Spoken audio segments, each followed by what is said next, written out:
2024년 10월 27일 동인교회 주일 오전 예배를 하겠습니다. 다 함께 묵상으로 기도하시겠습니다.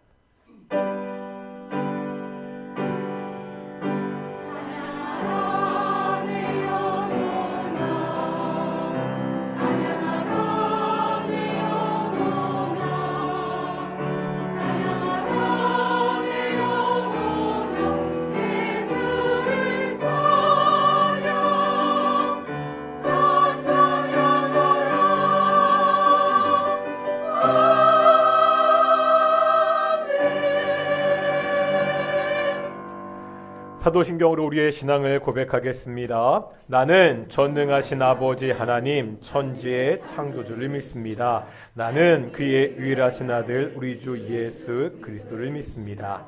그는 성령으로 잉태되어 동정녀 마리아에게서 나시고 본디오 빌라도에게 고난을 받아 십자가에 못 박혀 죽으시고 장사된 지 사흘 만에 죽은 자 가운데서 다시 살아나셨으며 하늘에 오르시어 전능하신 아버지 하나님 우편에 앉아 계시다가 거기로부터 살아있는 자와 죽은 자를 심판하러 오십니다.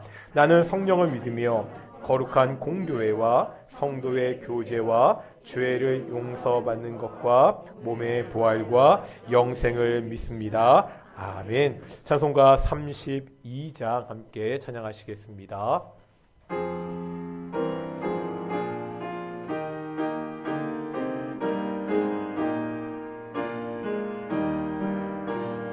만유의 주제 존귀하신 예수 사람이 되신 하나님 나 사모하여 영원히 섬길 내 영광 되신 주로다.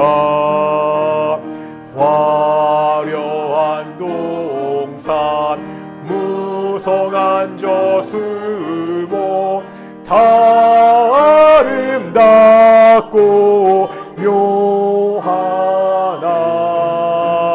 순전한 예수 더 아름다워 봄 같은 기쁨 주시네. 광명한 해와 명랑한 저 달빛 수많은 별들 빛나며 주 예수 별빛은 더 찬란하여 참 비교할 수 없도다.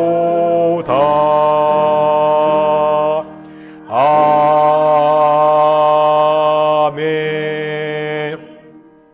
성시 교독하겠습니다. 우리 교동문 37번 시편 91편의 말씀을 함께 교독하겠습니다. 지존자의 은밀한 곳에 거주하며 나는 여호와를 향하여 말하기를 그는 나의 피난처요 나의 요새요 내가 의뢰하는 하나님이라 하리니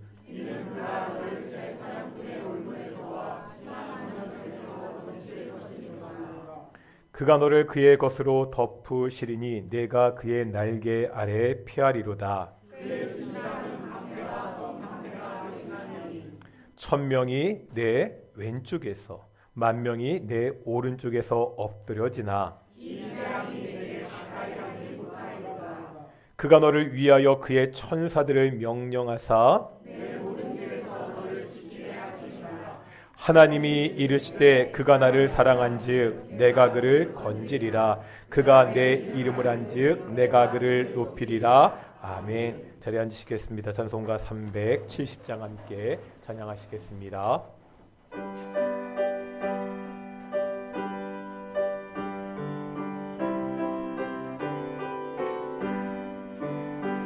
주 안에 있는 나에게 딴 근심이 있으랴 십자가 밑에 나 따라가 내 짐을 물었네. 주님을 찬송하면서 할렐루야 할렐루야. 내 앞길 멀고 험해도 나 주님만 따라가리. 그 두려움이 변하여 내 기도 되었고 전날의 안승 변하여 내 노래 되었네. 주님을 찬송하면서 할렐루야 할렐루야. 내 앞길 멀고 험해도 나 주님만 따라가리. 내 주는 자비하셔서 늘 함께 계시고 내 궁핍함을 아시고 늘 채워주시네. 주님을 찬송하면서 할렐루야 할렐루야. 내 앞길 멀고 험해도 나 주님만 따라가리. 내 주와 맺은 언약을 영불변하시니 그 나라 가기까지는 늘 보호하시네. 주님을 찬송하면서 할렐루야 할렐루야. 내 앞길 멀고 험해도 나 주님만 따라가리. 기도하겠습니다. 거룩하고 존귀하신 아버지 하나님, 이 복된 날 주일날 예수님이 부활하신 것을 기념하여 우리에게 구원을 주신 그 하나님의 이름을 높이며 이렇게 모여 예배하게 하심을 정말로 감사드립니다.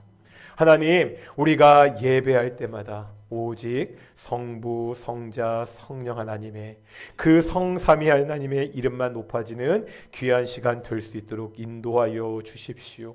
우리의 부족한 입술을 통해서 하나님을 찬양합니다.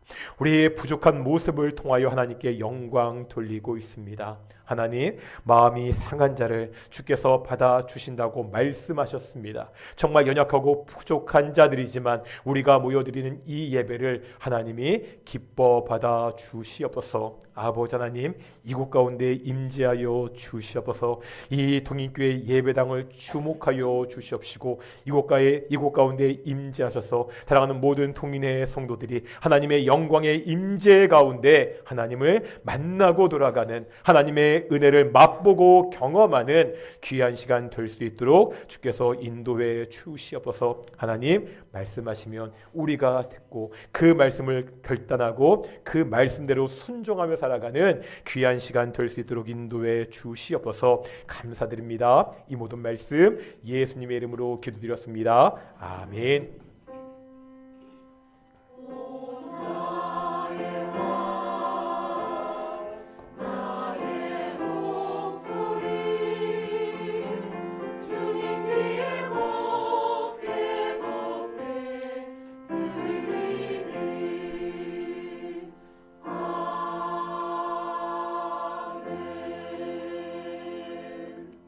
함께 말씀 보겠습니다. 출애굽기 20장 14절의 말씀입니다. 20장 14절, 오늘도 한 절 짧은 말씀인데 우리 다 같이 봉독하겠습니다. 시작. 간음하지 말라. 이 시간 갈릴리 찬양대 찬양으로 하나님께 영광 돌리시겠습니다.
아멘. 오늘도 찬양 감사합니다. 복된 날 주일입니다. 우리 오늘도 앞뒤 저하분들과 인사하겠습니다. 하나님이 우리와 함께 하십니다. 오늘 동인교회 예배도 하나님의 영광의 임재 가운데 사랑하는 모든 동인의 성도들이 영광의 하나님을 만나고 돌아가는 귀한 시간 되시기를 축원합니다. 사람들 입에 많이 오르내렸던 드라마 대사가 하나 있습니다.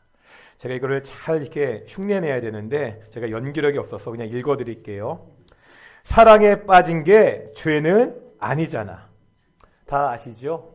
어떤 드라마였죠? 부부의 세계라는 드라마에서 나온 대사입니다. 이 대사는 시청자들의 분노를 유발하는 최고의 대사로 뽑힙니다. 이 말을 한 사람이 성실한 아내를 두고 젊은 여자와 불륜에 빠진 유부남이었기 때문입니다. 드라마 전개상 뻔뻔스럽게 말을 하는 이 남편이 욕을 참 많이 먹었습니다. 하지만 현실에서도 사랑에 빠진 것이 도의적인 책임은 있을지언정 형법상으로 죄는 아닙니다.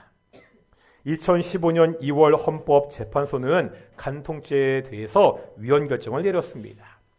혼인과 가정의 유지는 당사자의 자유로운 의지와 애정에 맡겨야지 타율로 강제할 수 없다, 이렇게 판정했습니다. 하지만 성경은 죄라고 말씀하고 있습니다. 사랑에 빠진 것 자체는 죄가 아니죠. 누군가를 사랑한다는 것은 정말 행복하고 축하해 줘야 되는 일입니다. 하지만 성경에 따르면 그 대상에 따라 그 사랑도 죄가 될 수 있다고 말씀하고 있습니다. 오늘 우리가 보고 있는 10계명 제7계명은 명확하게 말씀하고 있습니다. 간음하지 말라. 6계명과 마찬가지로 7계명도 아주 단순하죠. 간음하지 말라 6글자로 우리에게 말씀하고 있습니다. 이 7계명을 보통 음행하지 말고 성적인 순결을 지키라는 계명으로 이해하기가 쉽습니다. 보편적인 성윤리에 대한 계명으로 보는 것입니다. 신약 성경을 보면 의미가 확대되어서 그렇게 볼 수도 있습니다. 하지만 구약 성경에서 쓰인 용례들을 보면 이 7계명이 조금은 좁은 의미로 사용된 것을 볼 수 있습니다. 제계명에서 간음이라는 단어는 시브리어 동사 나프가 사용됩니다. 우리가 구약의 말씀들을 통해서 이 단어가 어떻게 사용되었는지 그 용례를 보겠습니다. 먼저 레위기 20장 10절입니다. 레위기 20장 10절 읽겠습니다. 시작.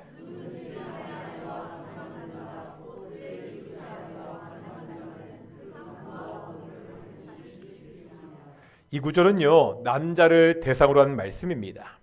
이 남자가 결혼한 상태인지 아닌지는 고려할 대상이 아닙니다. 간음한 대상이 남의 아내, 그 이웃의 아내라고 나오고 있죠. 한 남자가 이미 결혼한 여자와 성관계를 가지는 것을 간음이라고 그렇게 말씀하고 있습니다. 그러면 여자는 상관이 없습니까? 그렇지 않습니다. 우리 에스겔 16장 32절 보겠습니다. 에스겔 16장 32절입니다. 시작.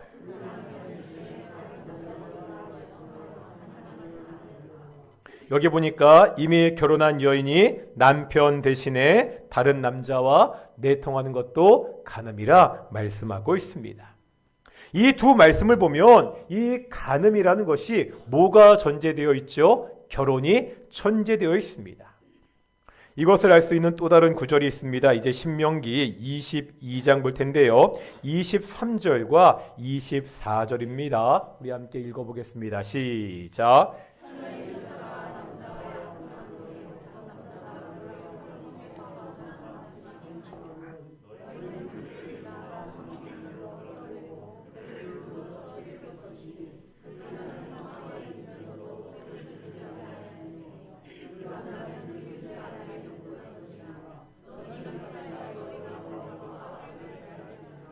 여기에 보니까 지금 약혼한 여자가 나오죠. 어떤 남자가 약혼한 여자와 만나 관계를 맺는 것, 그것도 간음죄라고 말씀하고 있습니다. 약혼은 결혼을 전제합니다. 약혼한 여인을 이미 결혼한 여자와 같이 보고 있습니다. 간음죄에서 결혼 여부가 간음인지 아닌지를 나누는 가장 중요한 기준이 되고 있습니다. 이렇게 보면 7계명에서 말씀하는 간음은요, 이미 결혼한 다른 사람의 아내나 남편과 성관계를 맺는 것이라는 것을 알 수 있습니다. 말씀을 보면 이 간음죄에 대한 처벌이 굉장히 무섭습니다. 아까 레위기 20장에 보니까 죽이라 이렇게 말씀하고 있죠. 조금 전에 읽었던 신명기 22장에 보면 간음한 남녀를 돌로 쳐 죽이라고 말씀하고 있습니다. 이 간음한 사람을 우상 숭배자와 똑같이 지금 단호하게 처벌하고 있습니다. 이렇게 무섭게 처벌하는 것은 이 간음이 말씀드렸듯이 결혼과 관계가 있기 때문입니다. 간음하지 말라는 이 7계명의 말씀은 단순하게 성윤리에 대한 말씀이 아닙니다. 간음으로 그 결혼과 가정을 파괴하지 말라는 계명입니다. 이 계명이 왜 중요하냐? 당시 사회 구조와 우리가 연관시켜 생각해 봐야 됩니다. 지금은요, 다양한 형태의 가정들이 있습니다. 참 보기는 드물지만 여전히 3대 이상이 함께 사는 대가족도 있고요. 부모와 자녀 대부분이 이렇죠. 이렇게 2세대가 사는 가정도 있습니다. 자녀들이 결혼해서 다 출가해서 나이 많은 부부만 사는 가정도 있고, 결혼했지만 자녀가 없는 가정도 있고, 다른 가정 없이 나 혼자 사는 가정도 많이 늘고 있습니다. 또요, 가족끼리 관계가 좋아서 가까이 살면서 자주 만나는 그러한 가정도 있습니다. 하지만 형제 자매와 심하면 그 부모와도 연을 끊고 사는 가정도 있지요. 사실 다른 가족들과 연을 끊고 살아도 요즘 시대는 별 사는데 어려움이 없습니다. 하지만 고대 사회는 그렇지 않습니다. 보통 3대, 4대가 함께 살아가는 농업 중심의 대가족이었습니다. 모든 경제 사회활동이 이 대가족을 중심으로 돌아갔습니다. 생활에 필요한 대부분의 물건을 직접 만들어 사용하고요. 농사를 지어서 자신들이 먹을 그 양식도 스스로 해결했습니다. 노후도 이 가족들을 통해 보장을 받을 수 있습니다. 지금과 같이요, 재산을 모아서 노후를 대비하거나 연금을 들어서 미래 노후를 보장할 수 없습니다. 자녀를 잘 양육해서 그 자녀가 부모의 노후를 책임져야 됩니다. 우리가 이것을 5계명에서 이미 보았습니다. 또 농업 중심 사회에서 가장 중요한 게 뭐죠? 땅입니다. 이 땅도 가족을 중심으로 계속 상속이 되었습니다. 그래서 구약 성경에 보면 땅을 사고 팔 수 없다고 이야기합니다. 사정이 이러니까 당시 사회는요, 이 가족 제도를 통해 구성이 됩니다. 한 개인이, 어떤 사람이 내가 가족을 떠나 혼자만의 삶을 살겠다, 이것은 독립하는 것이 아닙니다. 생명을 보장받지 못하는 것입니다. 가족은 살아갈 수 있는 모든 여건을 제공하는 곳이고요. 그 사람의 생명을 보호하는 곳입니다. 이렇게 중요한 가족제도 중심에는 뭐가 있죠? 결혼이 있습니다. 가정은요, 결혼을 시작으로 이루어지게 됩니다. 그러니 부부관계를 파괴하는 간음은 아주 심각한 범죄입니다. 부부관계의 문제는요, 가족의 문제가 되고요. 가족에 문제가 생기면 그 안에 있는 구성원들이 정상적으로 생활할 수가 없습니다. 이런 가정들이 많이 생기면 결국은 그 사회도 심각한 위기에 빠지게 됩니다. 간음죄는 두 사람의 관계를 넘어 수십 명의 생존이 걸린 이웃의 결혼과 가정을 파괴하는 범죄입니다. 그러기에 간음한 남녀는 돌로 쳐 죽이라고 무섭게 말씀하고 있습니다.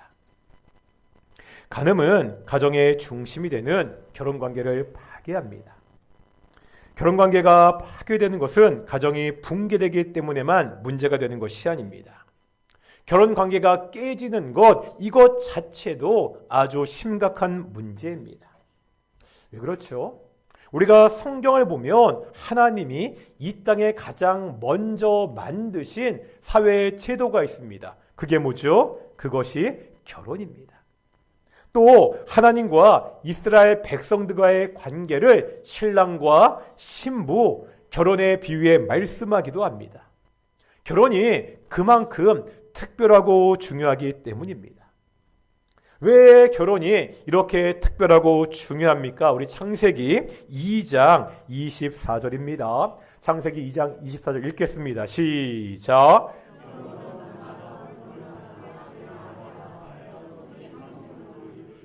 아멘. 하나님의 말씀입니다. 지금 하나님은 남자와 여자를 결혼이라는 제도를 통해서 한 몸을 이루셨다고 말씀하고 있습니다. 사람은 하나님이 만드신 이 결혼 제도, 이 한 몸을 지켜야 됩니다. 간음은 이 한 몸을 배신하는 행위입니다. 하나님이 만드신 창조 질서를 거역하는 행위라고 성경은 말씀하고 있습니다.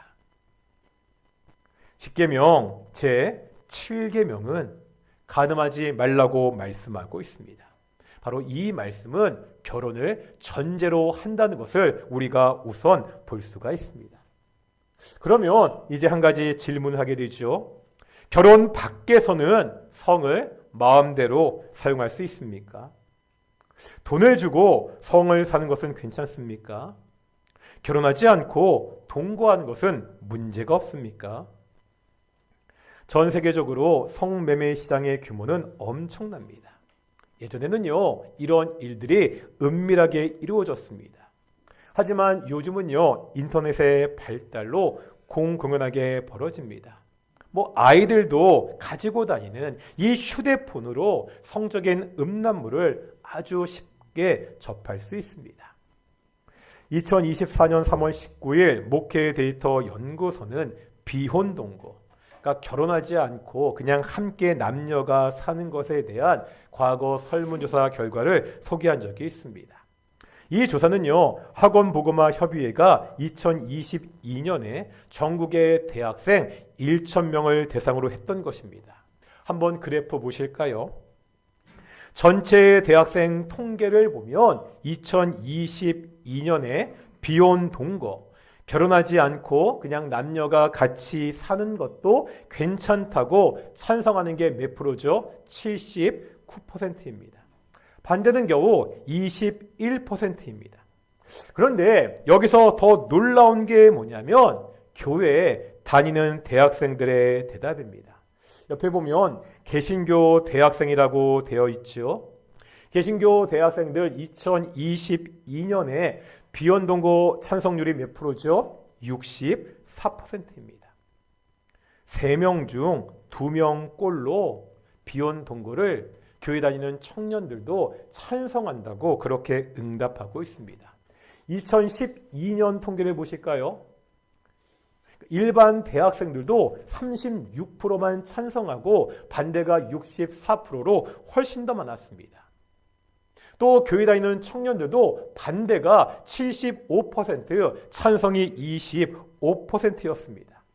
한 12년 만에 이 비율이 2배 이상 늘어난 것을 볼 수가 있습니다. 다시 말하면 이제 교회 다니는 많은 청년들도 비혼 동거에 대해서 별 거부감이 없다는 겁니다. 이런 통계를 말하지 않더라도요, 우리 사회가 성적으로 많이 개방되었다는 것을 이제 쉽게 느낄 수 있습니다. 그러니까 인터넷에 올라오는 글들을 보면 이제 남녀가 교제하면 성관계를 하는 것이 당연시 되고 있습니다. 아니, 사귄 지 어느 정도 되었는데 관계를 하지 않으면 오히려 이상하게 이야기합니다. 사귀는 사람이 혼전 성관계를 거부하면 비정상적인 사람이니까 빨리 헤어지는 것이 좋다고 그렇게 댓글들을 달고 있습니다. 이런 사회를 살고 있는 성도들은 이 성에 대한 문제를 어떻게 봐야 되죠? 이게 불륜이 아니라면 우리가 다 받아들여야 됩니까? 마태복음 5장 27절과 28절의 말씀을 보겠습니다. 27절, 28절 읽겠습니다. 시작.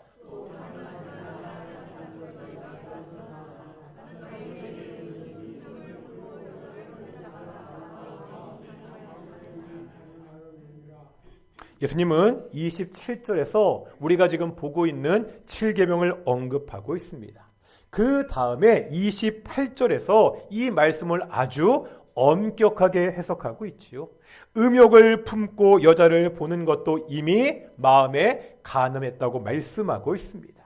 실제 간음은 한 그 행위만 문제가 아니라 그 마음속에 음란한 의도를 가지고 있더라도 그것도 간음이라고 말씀하고 있습니다.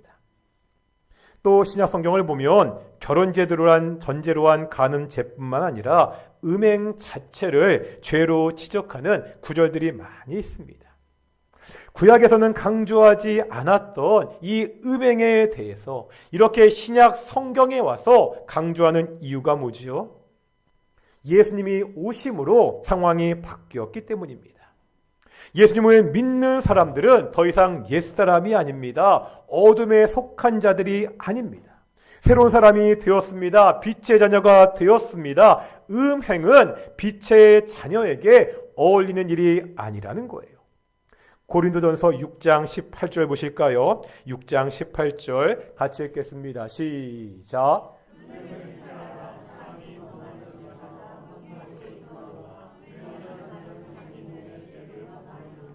음행을 피하라고 말씀하면서 그 이유를 설명하고 있죠. 살인하는 것, 도둑질하는 것은 그 죄를 다른 사람이나 물건에 대하는 그러한 죄입니다. 자신의 몸 밖에서 벌어집니다. 하지만 음행은 어디? 자기 몸에다 죄를 짓는 것이라고 말씀하고 있습니다.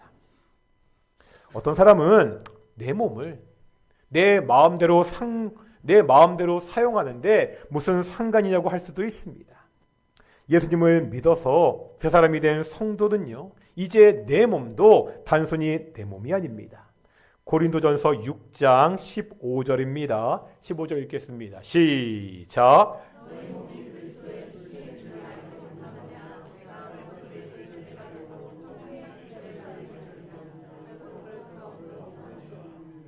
여기에 보니까 이제 내 몸은 단순히 내 몸이 아니라 누구의 몸이라고요? 그리스도의 지체, 그리스도의 몸이라고 말씀하고 있습니다.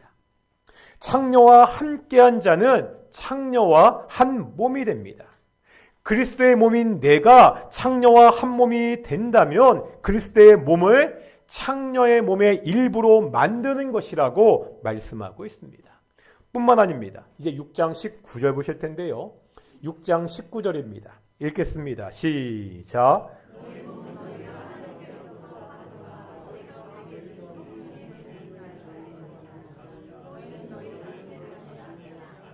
아멘. 여러 번 말씀드렸죠. 예수님을 믿는 사람들은 그 안에 누가 거하신다고요? 성령이 거하십니다. 이제 우리 몸은 성령 하나님이 거하시는 거룩한 전입니다.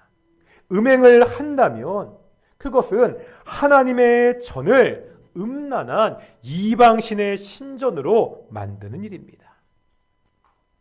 예수님 안에서 새 사람이 된 우리는 결혼 후에 모든 성관계를 하지 말아야 됩니다. 음란한 행동과 생각을 하지 않도록 우리가 정말 노력해야 됩니다. 문제는요, 이러한 성적인 유혹을 이기며 사는 것이 쉽지 않은 세상이 되었습니다. 오늘날 세상은요, 특별히 우리 청소년들, 우리 젊은 사람들에게 성적으로 유혹하는 것이 주변에 널려 있습니다. 제가 전에 섬기던 교회에서 이런 일이 있었습니다. 교회가 컸거든요. 그래서 주일날이면 교회 마당에 굉장히 주차한 차들이 많이 있었습니다.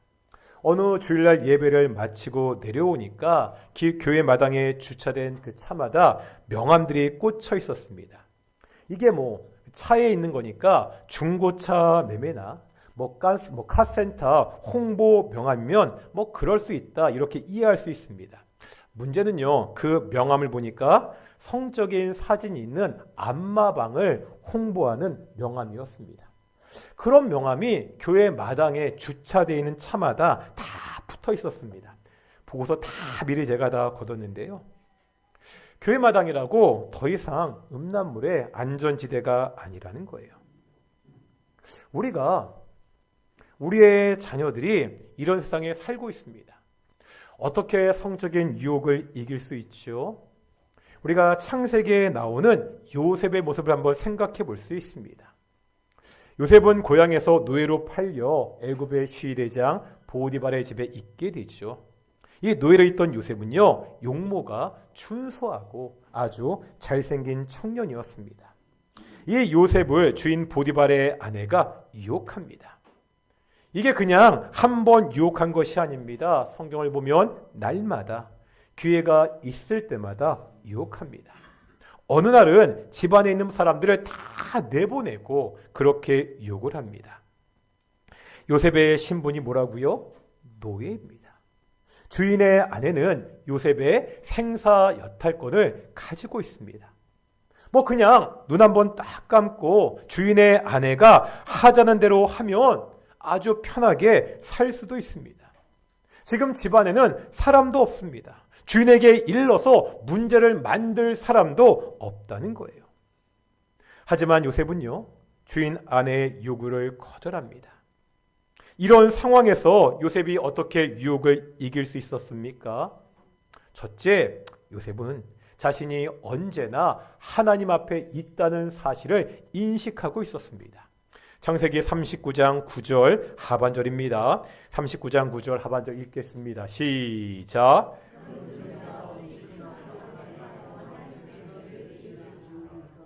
지금 누구한테 죄를 짓는다고요? 하나님께. 지금 요셉이 주인의 아내와 동침하는 것은 자신을 잘 돌보아 주었던 그 주인에게만 죄를 범하는 것이 아니라는 거예요.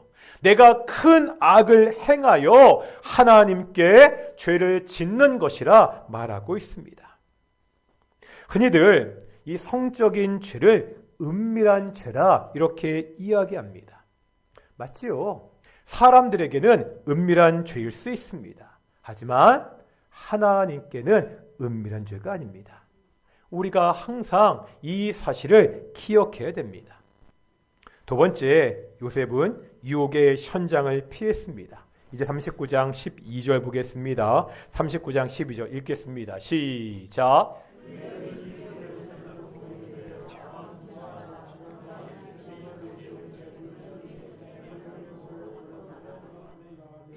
아주 심각한 상황이죠. 이제 아예 이 주인의 아내가 요셉의 옷을 붙잡고 매달리고 있습니다. 사실 이런 상황에서 그냥 있으면 넘어갈 수밖에 없는 그러한 상황입니다. 이때 요셉은 어떡하죠? 옷을 버려두고 밖으로 나갑니다. 유혹으로부터 그 죄의 현장에서 도망을 칩니다. 마귀는 우리가 대적해야 됩니다. 하지만 죄의 유혹은 피해야 됩니다. 도망쳐야 됩니다. 계속되는 죄의 유혹으로부터 이길 수 있는 사람이 없기 때문입니다. 마틴 루터는 이렇게 이야기했습니다. 새가 내 머리 위를 날아가는 것은 막을 수 없다. 하지만 새가 내 머리 위에 둥지를 틀지 않게는 할 수 있다. 새가 내 머리에 날아가는 것, 이것을 막을 수 없잖아요. 하지만 그 새가 내 머리에 둥지를 틀지 않게는 내가 할 수 있다는 거예요. 악한 세상에서 우리를 유혹하는 것들을 완전히 차단하면서 그렇게 살 수 없습니다. 아니, 항상 손에 들고 있는 그 휴대폰으로도 문자로 카톡으로 유혹하는 것들이 넘쳐나는 그런 세상에 살아가고 있습니다. 하지만 그것들을 보지 않고 즐기지 않을 수는 있다는 거예요. 음란한 세상에서 잠시 그러한 생각이 우리 마음에 들어올 수 있습니다. 하지만 그것들을 더 생각하지 않을 수 있다는 거예요. 죄의 유혹으로부터 내 몸도 피하고 내 마음도 도망쳐야 된다는 것을 성경은 가르치고 있습니다. 우리가 이렇게 살기 위해서 정말로 필요한 것이 있습니다. 그것이 바로 성령 충만입니다. 우리가 에베소서 말씀을 공부하면서 함께 보았던 구절인데요. 에베소서 5장 18절을 보겠습니다. 5장 18절 읽겠습니다. 시작.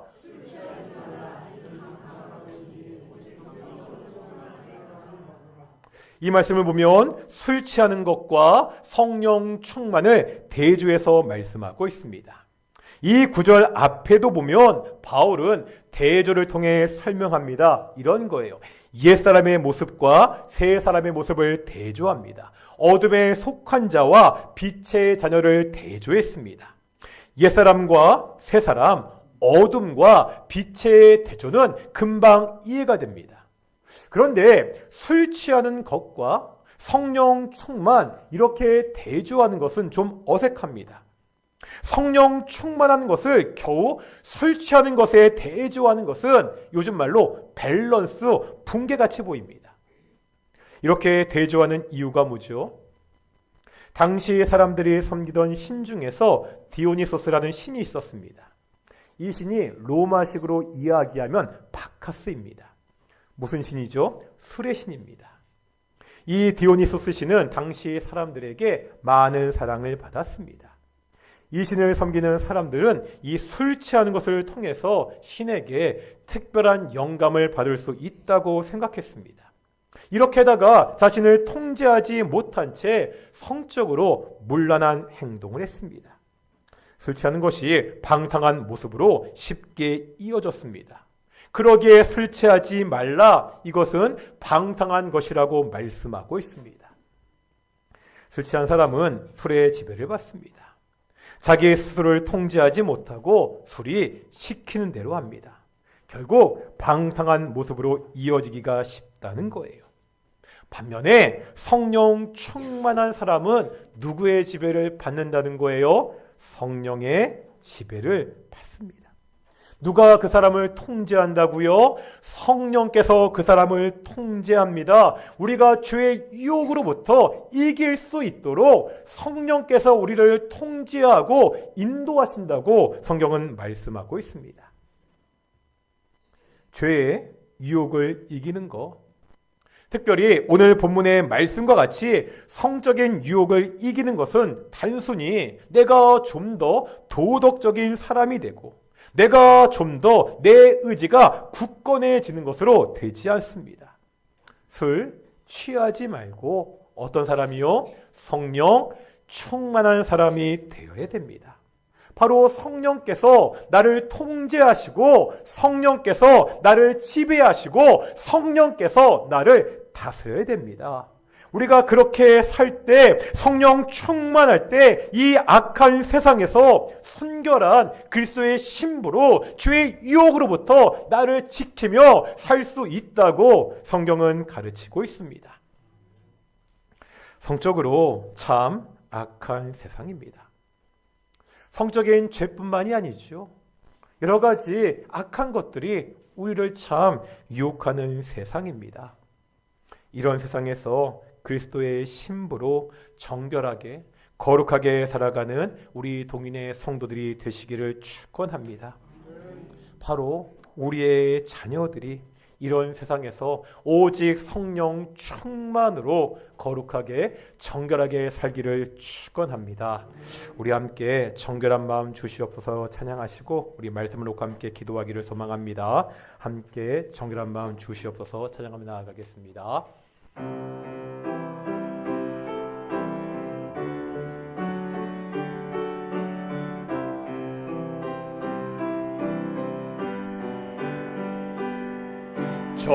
정결한 마음 주시옵소서. 오 주님, 정직한 영을 새롭게 하소서. 정결한 마음 주시옵소서. 정결한 마음 주시옵소서.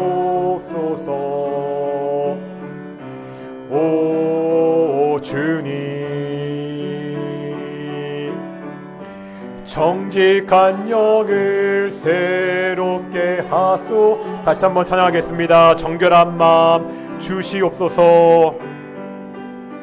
정결한 마음 주시옵소서. 오 주님, 정직한 영을 새롭게 하소서. 정결한 마음 주시옵소서. 오 주님, 정결한 마음 주시옵소서. 오 주님, 정직한 영을 새롭게 하소서. 나를 주님 앞에서 멀리 하지 마시고 주의 성령을 거두지 마옵소서. 그 구원의 기쁨 다시 회복시키시며 변치 않는 마음 내 안에 주소서. 정결한 마음 주시옵소서. 정결한 마음 주시옵소서. 오 주님, 정직한 영을 새롭게 하소서. 정결한 마음 주시옵소서. 정결한 마음 주시옵소서. 오 주님, 정직한 영을 새롭게 하소. 나를 주님 앞에서 멀리하지 마시고 나를 주님 앞에서 멀리하지 마시고 주의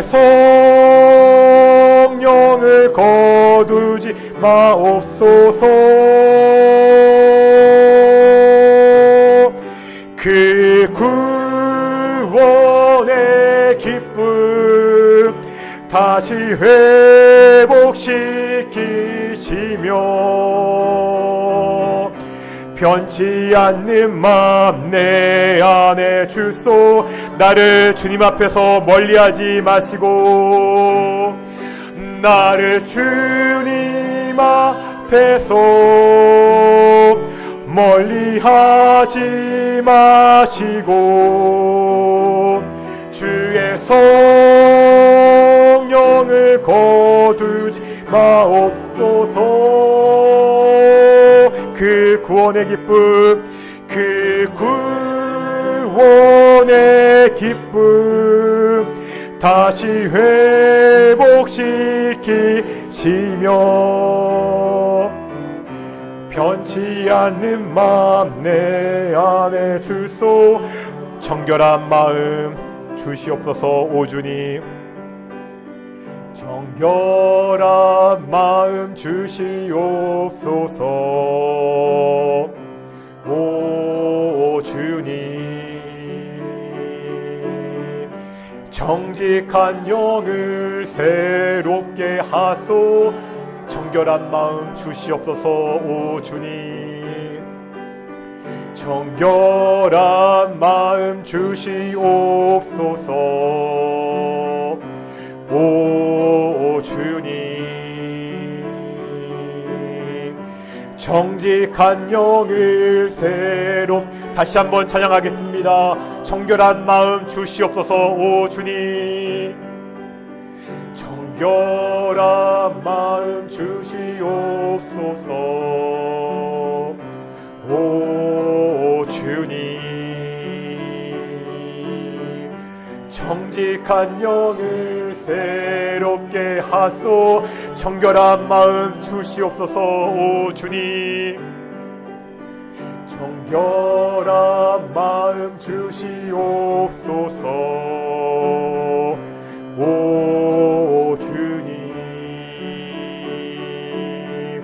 정직한 영을 새롭게 우리가 함께 기도하며 나아가겠습니다.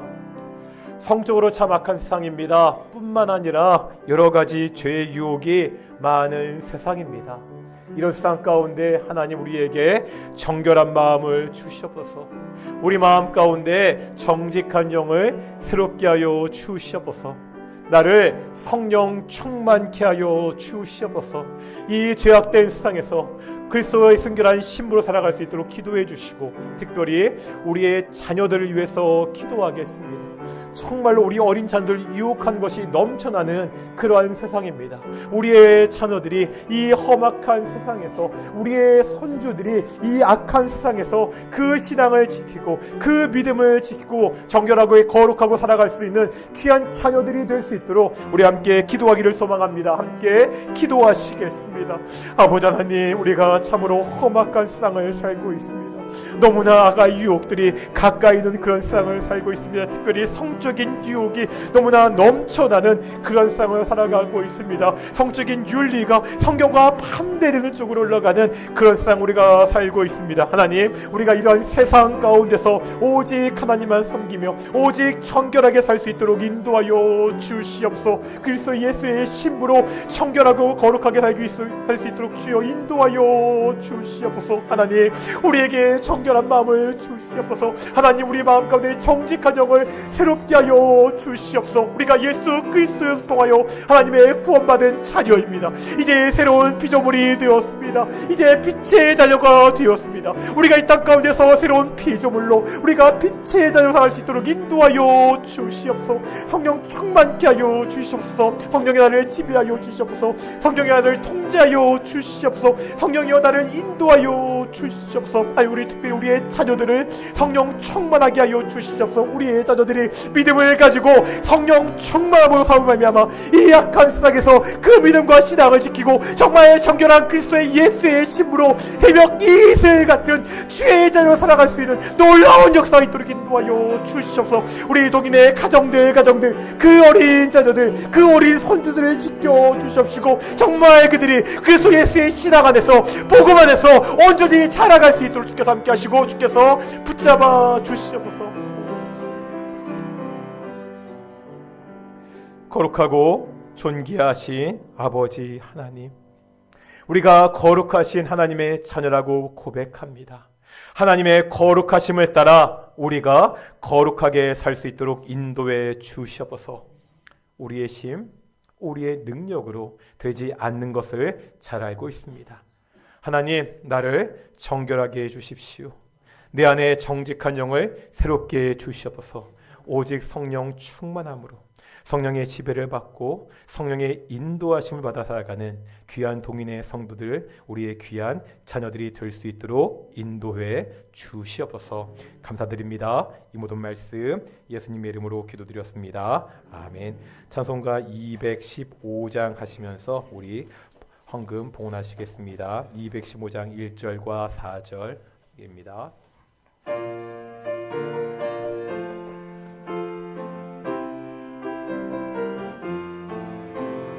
내 죄 속해 주신 주께 힘과 정성 다하니 나의 돈과 언행 심사 주를 위한 것일세. 내게 있는 모든 것을 주를 위해 바치리. 내게 있는 모든 것을 주를 위해 바치리. 신기하고 놀라워라 영광스러운 왕의 왕. 나를 친구 삼아 주사 편히 쉬게 하시니 주의 날개 보아에 영원한 식 없겠네. 주의 날개 보아래 영원한 식 얻겠네. 아멘.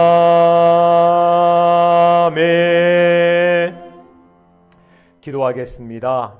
사랑과 은혜가 충만하신 아버지 하나님 감사드립니다. 이 복된 날 주께 나와 예배케 하심을 정말로 감사드립니다. 우리가 이 세상에 살아가면서 하나님의 자녀로 살게 하심을 정말로 감사드립니다. 우리가 매일매일 하나님이 공급하시는 것으로 살아가게 하심을 정말로 감사드립니다. 이 모든 것을 우리에게 주신 분이 하나님이기에 우리가 그것을 감사하며 작은 것으로 주께 돌려드립니다. 하나님, 이 예물이 쓰일 때마다 오직 하나님의 영광이 나타날 수 있도록 인도하여 주시옵소서. 사랑하는 동인의 성도들 가정들마다 더욱더 감사일이 넘치게 하시고, 혹시나 경제적인 문제로 힘들어하는 가정이 있습니까? 건강의 문제로 힘들어하는 가정이 있습니까?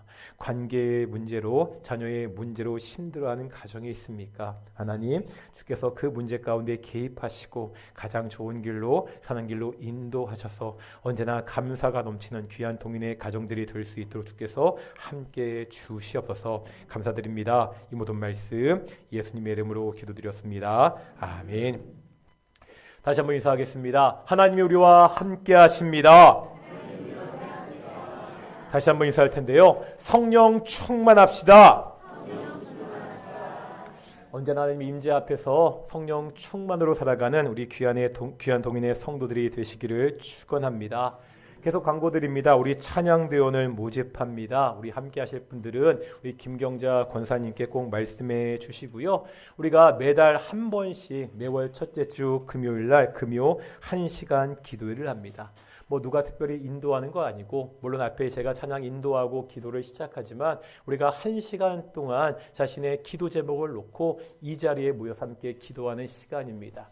뭐 기도하신 분들은 알겠지만 혼자서 1시간 기도하는 거 결코 쉽지 않거든요. 그런데 이렇게 함께 모여 기도하면 우리가 1시간도 기도할 수 있습니다. 함께 모여 있지만 내가 내 문제를 가지고 따로 하나님께 기도하는 시간이니까 이번 금요 기도에 많이 참석하셔서 우리 은혜 가운데 만나는 귀한 시간 되었으면 좋겠고요. 다음 주일 오전 예배 후에는, 그러니까 11월 첫째 주이기 때문에 우리 정기 재직회가 있습니다. 재직들 꼭 참석해 주시고, 계속 광고하는 대로 올 수예배 때 우리 성경 통독을 위한 구약여행, 구약 성경의 말씀을 차례로 배우고 있습니다. 우리 많은 성도들 나와서 함께 말씀을 배웠으면 좋겠습니다. 한 가지 광고 더 드릴 거 있는데요. 지난주까지는 떡이 있었고요. 오늘 점심 때는 호박죽이 있습니다.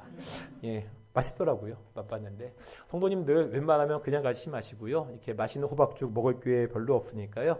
우리 장명희 권사님이 큰 호박을 가져오셔가지고요. 어제부터 우리 장 권사님, 홍 권사님, 전 권사님 수고하셔서, 우리 박선정 권사님 다 수고하셔서 우리 맛있는 호박죽 끓였으니까 같이 좀 드시고 가셨으면 좋겠습니다. 그리고 한 가지 안내할 게 있는데요. 저희가 가급적이면 교회 주차장에 주차하지 말라고 늦게 오시는 분들, 또 혹시라도 새로운 분들을 위해서 비워두고 있는데, 밖에 계시는 분들 중에서 혹시 그 더 월드 아파트에 계시는 분들은, 그러니까 다음 주부터, 이번 주 중부터 이렇게 쭉 내려가는 그 길은 괜찮은데 이제 아파트 내부로 외부 차량이 들어가지 못합니다. 이게 차단기를 다 만들어놔서 굉장히 이제 주차하는 게 엄격해져서요. 혹시 아파트에 그동안 주차하셨던 분들은 다음 주부터 조금 다른 주차 자리를 찾으셔야 될 것 같습니다. 자리 일어나시겠습니다. 찬송가 우리 54장 함께 찬양하시겠습니다.